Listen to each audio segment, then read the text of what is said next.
Как вы, наверное, догадались, мне просто нужно телепортироваться. Как это сделать? Буду жить в Бангкоке. Сегодня у меня будет такая. Я из России, я самый грамотный и профессиональный попрошайка. Последнюю неделю на Пхукете я провел в полном уединении. Читал книжку, занимался спортом. Одиночество давно перестало быть для меня чем-то устрашающим. Я ни в коем случае не хочу его пропагандировать. Говорить, что лучше быть одному, вовсе нет.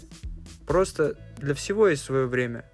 Время побыть одному, время побыть среди людей. В любых обстоятельствах я стараюсь наслаждаться процессом и брать для себя что-то полезное.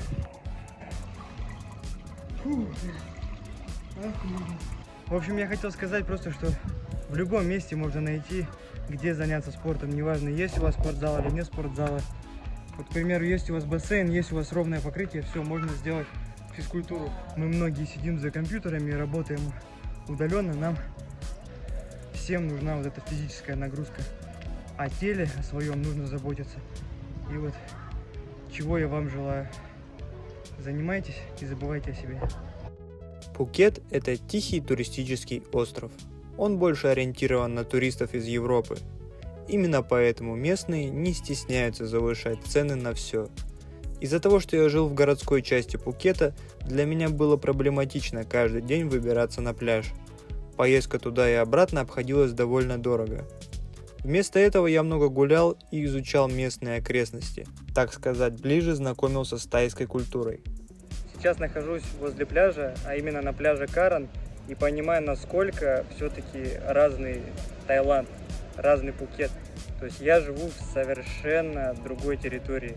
Я живу в таком прям городе, где одни дома и машины, а здесь пляж и просто райские закаты. Поэтому, друзья, жить возле пляжа в Таиланде по-настоящему хорошо и по-настоящему райское место. И хотелось бы добавить еще, что если вы приезжаете на Пхукет и вы не собираетесь селиться возле пляжа, не собираетесь снимать байк, то передвигаться по городу будет очень проблематично. Во-первых, автобусы ходят очень редко, и автобусов всего 2 или 3 на весь Пхукет. Стоят они достаточно дорого. Я сегодня чтобы добраться от города до пляжа, потратил 2,5 часа времени или даже 3. 100 бат на один автобус и 45 бат за другой автобус. Но вообще за тот автобус, за который я заплатил 45 бат, изначально попросили 1000 бат. То есть нужно было в шоппинг-моле, который называется Central Phuket, затариться на 1000 бат. И только тогда бы меня впустили в автобус. Но сказали, что на первый раз они меня прощают и пустят с чеком за 45 бат. Поэтому, друзья, если вы приезжаете в Таиланд, еще раз говорю, лучше либо селитесь у пляжа, либо снимайте в аренду байк, чтобы передвигаться по Пхукету было в удовольствие. А такси, к примеру, от моего района, где я живу, возле Чилва Маркет, до пляжа стоит 400 бат в одну сторону. То есть сами прикидываете, туда-обратно это уже 800 бат или 1600 рублей. Всего за один день. Я никогда прежде не был в Азии, поэтому первое время мне нужно было ко всему привыкать. Тайцы, в отличие от индусов, очень закрытые. Они не будут навязываться к тебе с просьбой что-то у них купить или говорить, какие красивые у тебя глаза. Здесь ты чувствуешь личное пространство. К примеру, в Индии всегда кто-то кричит, плачет, что-то шумит, пропадает свет, медленный интернет, еду готовят очень долго. Ты как будто живешь в большой семье. Все очень плотно и неудобно. В Таиланде наоборот, все чисто и спокойно. Довольно комфортно. Эта страна как будто создана для кайфа. Но чего-то все-таки не хватает. Наверное, ощущение праздника. Посмотрите вокруг. Вот сейчас я нахожусь на улице, стою на развилке, перехожу дорогу. И вокруг нет ни одного практически пешехода. Пустота. Все либо на мотоциклах, либо на машинах. В общем, на транспорте. Отдельно коснемся еды. Свежие и сладкие фрукты – одно из главных достоинств этого места. Их здесь огромное количество. Продаются как целыми, так и уже нарезанными. Еда в Таиланде вкусная, с этим не поспоришь. Поесть можно как бюджетно, на 60 бат, так и на 200 бат и выше. Зависит от оформления ресторана. Лично я уделял больше внимания ничем не примечательным тайским кафешкам и в среднем питался на 100 бат за один прием пищи. Из недостатков отмечу маленькие порции. Из-за стола ты почти всегда выходишь с легким чувством голода. Основная еда здесь рис и лапша. Да, друзья, порции в Таиланде, конечно, не радуют. 60 бат вот за лапшу с морепродуктами и стакан супа. Ну, очень-очень мало здесь, конечно. Этим не наешься. Второй недостаток – почти вся еда сладкая. Здесь люди потребляют огромное количество сахара, но при этом здесь почти нет людей с лишним весом.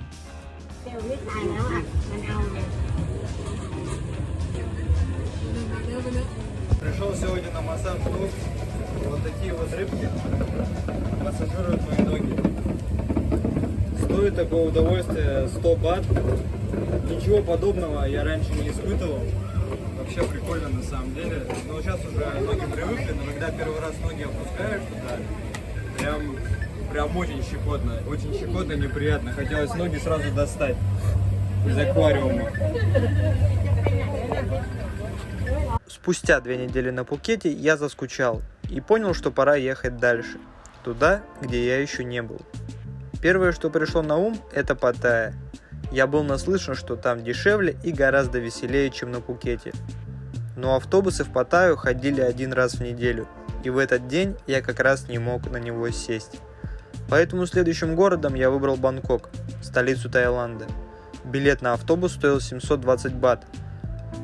Чтобы понимать, сколько это в рублях, просто умножайте любую сумму, которую я называю, на 2. А вот так выглядит комната, в которой я провел практически все свое время в Таиланде. Извиняюсь за свой творческий беспорядок. Ну, как есть, так есть. Вот, значит, здесь душ, туалет. В принципе, комната неплохая, есть кондиционер, довольно-таки комфортно. И стоит такая комната $70 в неделю. В принципе, нормально. Единственное, что рядом нет пляжа. Кстати, билет на самолет стоил всего на 500 бат дороже, и лететь всего час. Но мне захотелось сделать это именно на автобусе, чтобы получше разглядеть Таиланд, посмотреть, как он выглядит вне городской среды.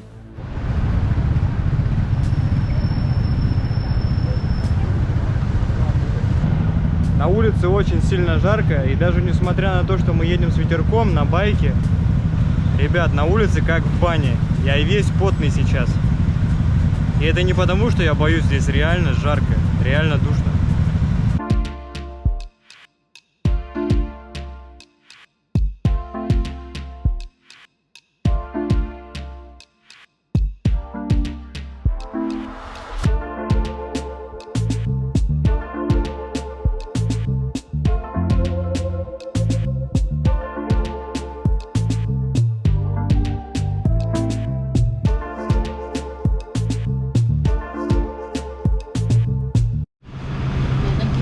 Thank you, bro. Thank you.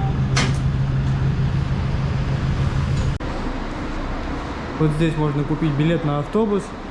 Билет в одну сторону до Бангкока стоит 715 бат. А автобус в Паттайю ходит только 1 раз в неделю по средам. И он стоит где-то 1000 бат. Также вы можете взять билет на автобус за 1200 бат, и это будет VIP автобус, там будет всего 24 места, и в принципе должно быть более комфортно.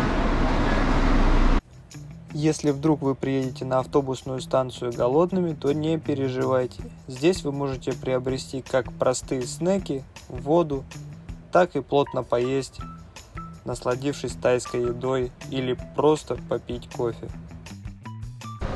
Хочу поделиться с вами одним интересным лайфхаком. Сегодня я еду на автобусе, и мой путь займет примерно 14 часов, что очень долго. И все это время мне придется сидеть на одном месте, что очень тяжело. Для того, чтобы мне это не испытывать, как вы, наверное, догадались, мне просто нужно телепортироваться. Как это сделать? Если вы находитесь в Таиланде или если вы находитесь в Америке, то вы можете зайти в магазин с марихуаной и купить вот такую вот печеньку. Печенька с марихуаной. Она действует немного иначе, чем действует трава. То есть, к примеру, вы покурили траву и примерно через 2-3 часа, в зависимости от организма, вас отпустит. Когда вы ешьте печеньку, она будет накрывать вас до той поры, пока вы не уснете. То есть она не просто как бы внедряет вам в голову вот эти вот мысли какие-то непонятные, она еще плюс к этому расслабляет все тело, расслабляет мышцы. Я практиковал это в Америке, когда работал на мувинге. После тяжелых работ, когда все болит, мышцы забиты, чтобы не ходить на массажи и на другие восстановительные процедуры, я просто вот ел такие печеньки, и в них есть компонент, который называется CBD. CBD влияет на мышечное восстановление. То есть вот вы съели, ваши мышцы полностью расслабляются, и когда вы просыпаетесь на следующее утро, вы чувствуете себя, как после бани, например. Но если с этой дозой переборщить, то может быть такое, что руки и ноги вообще двигаться не смогут какое-то время. У меня так было один раз, когда я переел печенек, с утра просыпаюсь, у меня ноги, руки не двигаются совсем. И мне пришлось лежать где-то час-полтора, чтобы они пришли в себя и начали двигаться. Поэтому я к чему это говорю, что любой яд можно превратить в лекарство, если ты знаешь, как им пользоваться. Итак, друзья, неплохой автобус попался. Посмотрите сами. Нам здесь дают воду, какие-то чипсы, сок. Можно заряжать телефон прямо здесь. Дует кондиционер. По поводу кондиционера я это предвидел и взял с собой куртку и носки на всякий случай, если ночью станет холодно. Поэтому я во всеоружии. И вот такой вот вид из окна. Пока что на вокзал. Весь путь занимал 14 часов. И все эти 14 часов на меня дул проклятый кондиционер, который никак нельзя было выключить. И даже несмотря на то, что нам выдали плед, было очень холодно.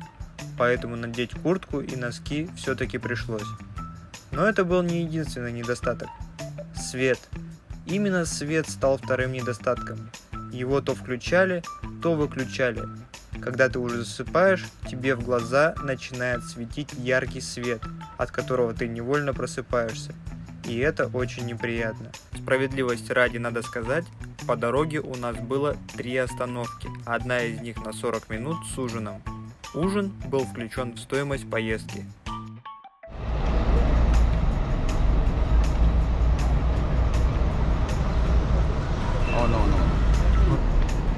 Спустя 14 часов я все-таки добрался до точки назначения. Сейчас надо где-то присесть, и я вам обязательно расскажу, как прошел мой путь. Наконец-то удалось найти более-менее тихое место. Бангкок очень шумный город, поэтому приходится прятаться. Хотел поделиться своими впечатлениями от автобуса. Все хорошо. И кормили, в принципе, и воду дали, и сок дали, и туалет есть, биотуалет есть в автобусе. Но самый главный минус — это кондиционер. Его нельзя никак выключить. Он дует прямо над тобой, ты его можешь только поворачивать. И то есть все 14 часов, пока мы ехали, на нас дул кондиционер. И из-за этого приходилось одевать куртку, приходилось укрываться и так или иначе чувствовать дискомфорт из-за этого. Второй момент — это свет. Свет переключали постоянно. То есть ты вроде только засыпаешь, свет выключили, потом подсветка меняется, становится красной. Потом еще раз меняется, становится совсем светло. И вот так вот постоянно. То включает, то выключает, то включает, то выключает. Это вот очень сильно раздражало. Бангкок является столицей королевства Таиланд. Я думаю, вы тоже не знали, что Таиланд — это королевство. Соответственно, у Таиланда есть король. Его имя Маха Вачиралонгкорн. С 2016 года он является королем Таиланда, и его портреты находятся абсолютно повсюду. Здесь проживает около 6 миллионов человек. Этот город шумный и суетливый, но одновременно величественный. Здесь сразу бросается в глаза резкое сочетание современных жилых и деловых кварталов с рядом стоящими трущобами. Бангкок – это сокращенный вариант фактического имени города, которое состоит из 169 символов, из более 20 тайских слов. Это название города переводится примерно как «город ангелов», «великий город бессмертных», «великолепный город 9 драгоценных камней», «резиденция короля», «город королевских дворцов», «родина творцов, созданных Вишкварманом по воле Индры». Благодаря этому Бангкок стал рекордсменом среди городов Земли по длине названия и до сих пор удерживает свое лидерство. Это официально деловое название Бангкока торжественно вписано в Книгу рекордов Гиннесса из-за своей длины. Тайские школьники заучивают это название на уроках истории.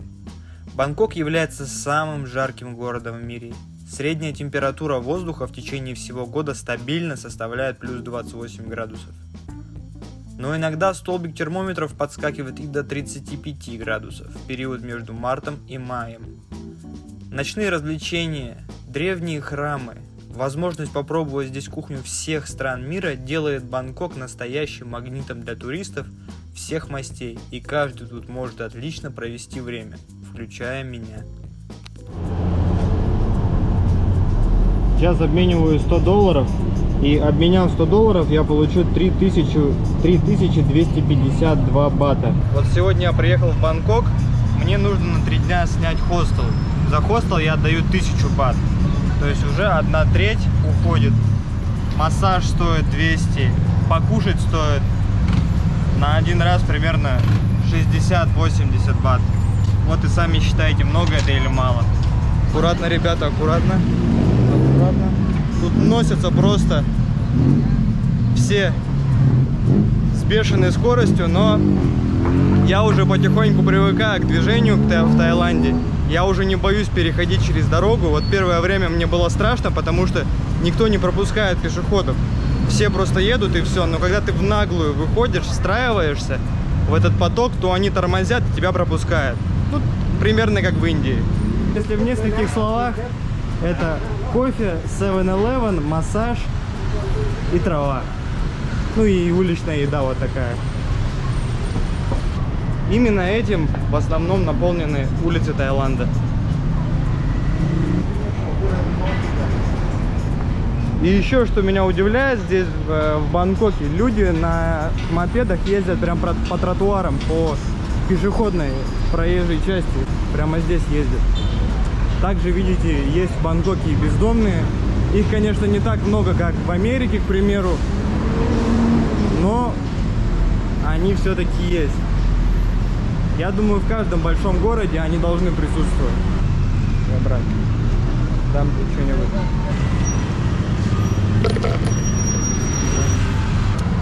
Ну, в общем, друзья, это мой первый день здесь. Я пока не знаю, насколько долго я здесь задержусь. Пока я снял хостел на 3 дня.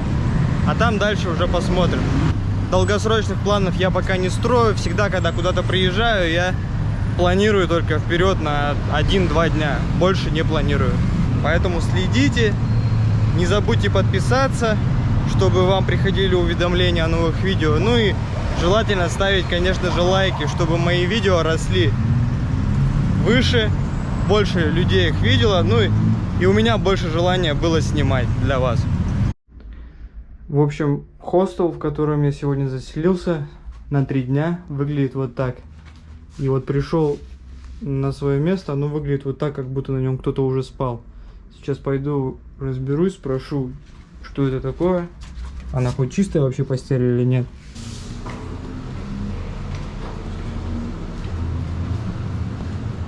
Так вот выглядит тоже здесь.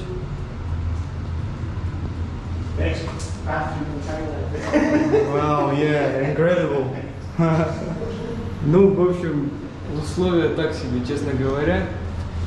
$10 за ночь. За такую Спарту. Ну, что уже поделаешь, раз уже заплатил, придется жить. 3 дня уж как-нибудь потерплю. Дали вот такую вот карточку, и за нее попросили еще 300 бат депозит. 300 бат депозит. Это за то, чтобы я не потерял ее. Когда я буду выезжать, должны мне ее вернуть. И есть вот такая вот комната общая. Здесь едят, сидят, спят. Вот так. Короче, друзья, 3 дня, и я отсюда сваливаю. Это я вам точно говорю. Friend, my bed is clean. It's not clean yet. Okay, I talk about keeping. Yeah, because it looks like it's not clean. Yeah. I talk And the about towel. keeping. No, Okay, thank you. В общем, сказали, что все поменяют. Сейчас занесу вещи в комнату и буду жить в Бангкоке. Итак, сегодня мой 7-й день в хостеле. И чем вообще прекрасен хостел, это возможностью встретить новых интересных людей. Хочу познакомить вас с Маратом, с моим соседом. Мы познакомились с ним в хостеле, жили в одной комнате. И я, если честно, даже не знал, что он русский, но когда я ему сказал hello, он на мое hello мне ответил привет. Марат, расскажи, откуда ты, как оказался в Таиланде и чем здесь занимаешься? Во-первых, мое почтение, всем привет. Я из России, из Воронежа.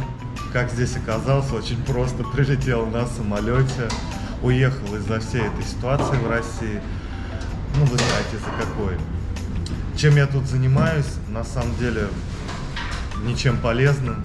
Я самый грамотный и профессиональный попрошайка, проситель денег.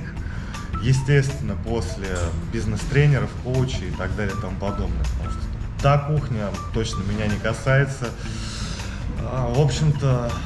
А расскажи, Марат, вот после России ты куда поехал? Как твой путь до Таиланда проходил? Первая страна, куда я двинулся из России, была Индонезия. Там я жил на какие-то накопления. Это, кстати, история о том, как я начал заниматься тем, чем я занимаюсь. Потом у меня закончились деньги, и я тупо вышел на улицу и начал просить деньги у людей. Мне понравилось, зашло это дело. Правда, в Индонезии меня быстро разогнали местные.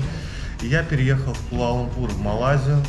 И там у меня поперло это дело в гору. Я начал снимать об этом контент, начал покупать какую-то технику, появились лишние деньги. Короче, все было круто, но данная профессия подразумевает постоянное место, смену локации. Вот. И после 4 месяцев почти жизни в Куала-Лумпуре сейчас я в Таиланде. Здесь, в Таиланде, все это дело идет так себе, но я успел что-то заработать. Следующий мой город, страна, куда я поеду, это Дубай, Арабские Эмираты. Марат, извини, я тебя чуть перебью. А сколько получается в день вот таким способом зарабатывать? Вот в Таиланде именно? Ну, в среднем. Конкретно в Таиланде Вот у тебя. у меня, я работаю не весь день, потому что я дико ленивый. И тут еще жарко. Примерно за 6-7 часов, нет, 7 часов я никогда не работал, 6-5 часов у меня выходит в пересчете на рубли где-то 4-5 тысяч рублей заработка. Ну это очень неплохо, это вообще круто. Я на знаю, самом деле. поэтому я этим и занимаюсь. Но там тоже есть очень много тонкостей. Но в целом мне это нравится. Да. Понимаю, что не все это одобряют. Но, в общем-то. Друзья, хочу сказать, что такой способ, он не для всех, это прям вот для реально сильных личностей. Вот сказать за себя я бы, наверное, так не смог. И не потому, что мне там стрёмно или еще что-то, а потому что это реально нужно иметь силу духа и характер. Да, это то. Ну, окей. В общем-то. Марат, а расскажи, какие у тебя планы? Ты сказал, что в Дубай поедешь, а что-то дальше, может быть, какие-то у тебя еще есть планы? Значит, мой план развивать контент на эту тематику. Да, у меня есть небольшой YouTube канал, совсем маленький. Да, мы ссылочку прикрепим в описании. Я уже сделал 2 ролика про Малайзию и про Таиланд. В ближайшие полгода хочу поехать в Дубай, потом в Азербайджан, потом попробовать сделать визу в Европу и там промышлять своим цыганским бизнесом. Давай, Марат, будем следить за тобой. Давай. Серьезно? Обязательно, друзья. Только пили контент, не Ты не с забрасывай. полиции? Не с полиции. Спасибо. Ты расскажи еще, а домой не тянет тебя? Вот ты уже сколько в путешествиях в целом и в общем? 7 месяцев, 7 месяцев. как я покинул РФ. Ага. Признаюсь, хочу домой нереально, но это все искусственно, поверхностно. Я знаю, что вернувшись домой, меня хватит ненадолго, и я захочу обратно куда-то за границу. Путешествие. Да, поэтому пока здесь ждем, как все уляжется, утихнет. А так Россия очень хорошее место для проживания. Всем здоровья, самое главное, и хорошего настроения. Я продолжаю постигать культуру Таиланда. И сегодня мы вместе с вами отправимся на тайский массаж. Или, как его называют здесь, массаж. Именно так тайцы называют массаж. Мы говорим массаж, а они говорят массаж. Поэтому пойдем сейчас попробуем, что такое массаж.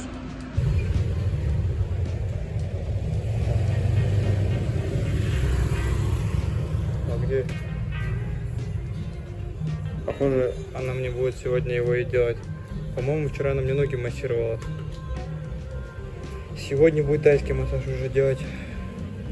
Массажный салон выбираю по двум критериям. Первый — это цена, чтобы не было слишком дорого, примерно 200-250 бат. И второй критерий — это чтобы массажистки были более-менее прилично одеты и выглядели. Бывают откровенные трансгендеры, которые, женщины, которые выглядят по-мужски, либо какие-то мужики, либо какие-то толстые бабки, вот, и более-менее найти какую-то тайскую массажистку красивую очень сложно, поэтому сегодня у меня будет такая.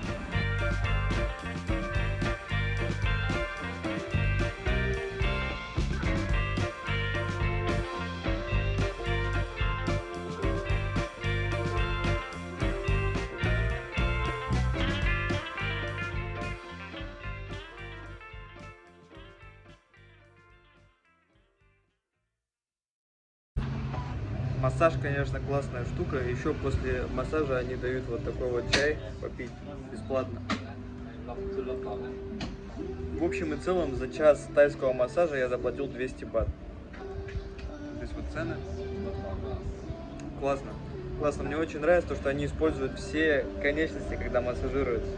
Я сам немного работал массажистом, поэтому понимаю, что к чему. И я в основном работаю руками, когда массажирую, а они подключают все, и колени, и ноги, и ходят по тебе там, и локтями нажимают, и коленями, всем, чем можно, труд титанический, то есть целый час массажировать одного человека, это очень тяжело, и плюс к этому они берут за это недорого, всего 400 рублей за наши деньги, на наши деньги.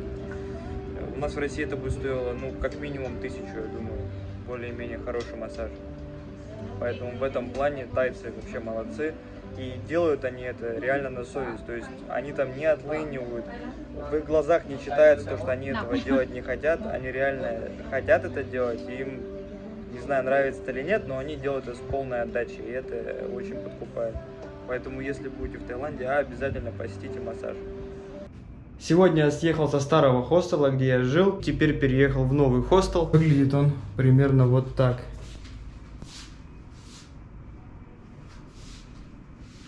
4 места.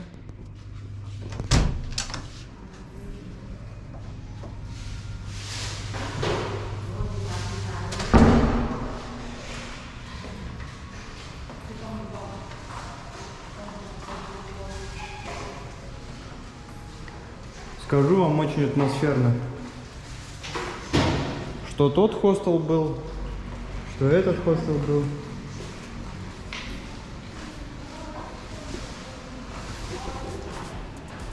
Сделано со вкусом.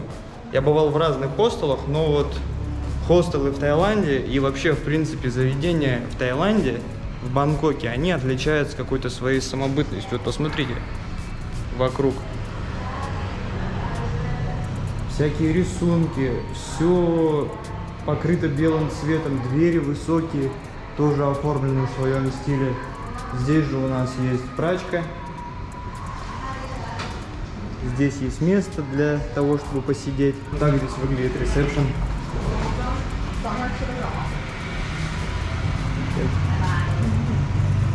Местные коты. Таиланд вообще это страна кошек. Кошки здесь повсюду, и они вообще не боятся людей. Они могут лежать на дороге, где ходит куча народу, постоянный поток людей, и им пофиг совершенно. Даже если на них наступает, кто-то случайно наступил, они не двигаются с места и лежат на том же месте. Очень интересная страна. Душевые здесь общие. А, это туалет. А где здесь душ тогда? Ну, в общем, здесь туалет и сразу же умывальник. Сделано тоже очень красиво. А вот сразу напротив здесь есть душ. Shower room называется. Отдельные кабинки. Ну, в принципе, как и в прошлом месте, только здесь выглядит, конечно, все по цивильнее. По цивильнее. И очень радует, что в каждом номере есть кондиционер, потому что на улице очень сильно жарко.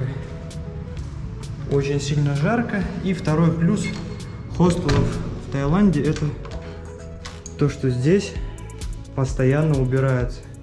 Каждый день тебе меняют постель, каждый день тебе стирают полотенце. Полотенце мне выдали.